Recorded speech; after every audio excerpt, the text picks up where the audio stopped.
ยวกับแต่ว่ามันเป็นที่สุดของพวกเราสาระการทำงานของเราเป็นอะไรที่สามที่ในเวลาของเรา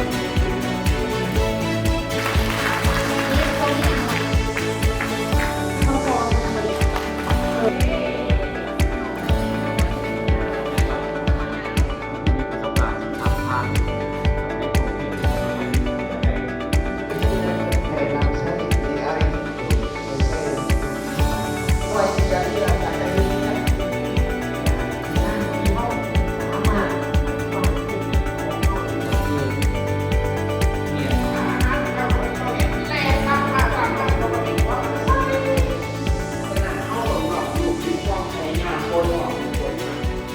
จะไปเอาคนหักมาวัดเด็ดขาด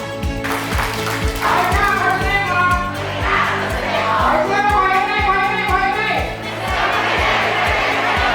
ขอใจว่าทุกคน